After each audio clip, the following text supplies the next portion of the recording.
এত সাহস হয় কি করে? পুলিশ প্রশাসন কি করছে? তৃণমূলের গুন্ডারা সব সোশ্যাল মিডিয়াকে ডেকে এনে হুমকি দিচ্ছে এবং পশ্চিমবাংলার চতুর্থ এনাদের ক্ষমতা আছে। কি করছে? এত ক্ষমতা হয়, এত পাওয়ার হয় কি করে? ক্যানিং পূর্বে যে নির্বাচন হলো, এই নির্বাচনের জায়গায় দাঁড়িয়ে একটা প্রহসন তৈরি হয়েছে। এখানে সাধারণ মানুষ যেমন নিরাপদ ছিল না, তেমনি সাংবাদিকরাও নিরাপদ ছিল না। আজকে সাংবাদিকের উপরে যে অত্যাচার করছে শাসক দল, তাদের নেতারা, আমি বলবো সেই সব তৃণমূল কংগ্রেসের নেতাদের যে আপনারা যদি মনে করেন যে পাবলিক বাংলার কণ্ঠটাকে রোধ করব, ভুল করছে। সাংবাদিকদের কণ্ঠ রোধ করার চেষ্টা করছে, এটা কিন্তু ওনাদের খুব বড় একটা বিপদ ডেকে আনবে। আমি এটা কিন্তু ওনাদের আগে ভাগে বলে দিচ্ছি, আপনারা সাবধান হয়ে যান।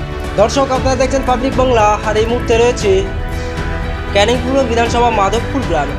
একজন ডিজিটাল সোশ্যাল মিডিয়ার উপরে আক্রমণ চালাচ্ছে কিছু তৃণমূল কংগ্রেসের নেতারা।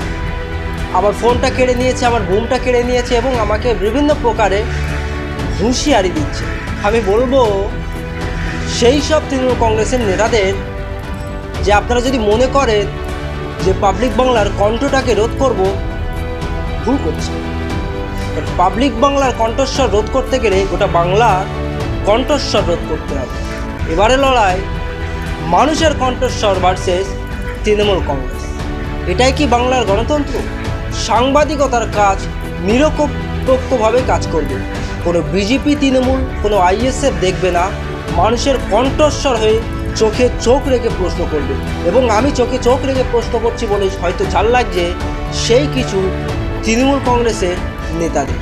আর ইতিমধ্যে রয়েছেন জয়নগর লোকসভা কেন্দ্রের অবজারভার কাজী শাহাবুদ্দিন সিরাজি। আমরা শুনবো বাংলাতে গণতন্ত্র রয়েছে নাকি গণতন্ত্র হত্যা করছে কিছু দুষ্কৃতী। দেখুন, আজকে বাংলার যে নির্বাচন হয়ে গেল,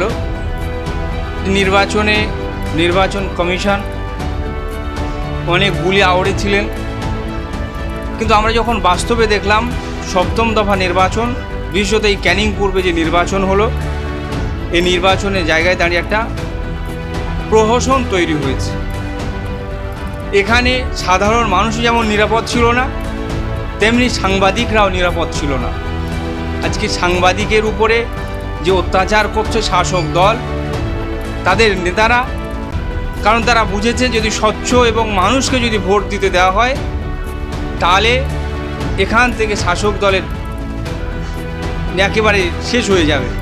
সেই জায়গায় সত্য ঘটনাগুলো, যারা যে বুথে জ্যাম করে, বুথে বাধা দেওয়া থেকে শুরু করে, সাধারণ মানুষকে ভোটার কার্ড কেড়ে নেওয়া থেকে শুরু করে, তাদেরকে ভোট দিতে আসতে থেকে বিরত দেখা থেকে শুরু করে, এবং সর্বোপরি সেই ইভিএমের উপরে বিশেষত আইএসএফের যে চিহ্ন এবং যে ব্যাটন, তার উপরে কাগজ লাগিয়ে সেখানে সেলোটেপ দিয়ে সেই ব্যাটনকে বন্ধ করে দেওয়া হচ্ছে। এই যে সত্য ঘটনাগুলো, সত্য খবরগুলো সাংবাদিকরা তুলে ধরছে বলে সাংবাদিকের উপর অত্যাচার। তবে সাংবাদিকরা যে একটা চতুর্থ স্তম্ভ সংবিধানের, এখানে তারা কোনো সংবিধানকে মান্যতা দেয় না। এদের কাছে গণতন্ত্র বলে কিছু নেই। এরা যেন তেন প্রকারণে পেশি শক্তি ব্যবহার করে, পশুত্বের শক্তি ব্যবহার করে এরা তাদের ক্ষমতাকে টিকে রাখতে চায়। ধিক্কার জানায়, নিন্দা জানায় যে সাংবাদিকদের এই স্বাধীনতাকে হস্তক্ষেপ করছে, এরা একেবারে ক্ষমার অযোগ্য।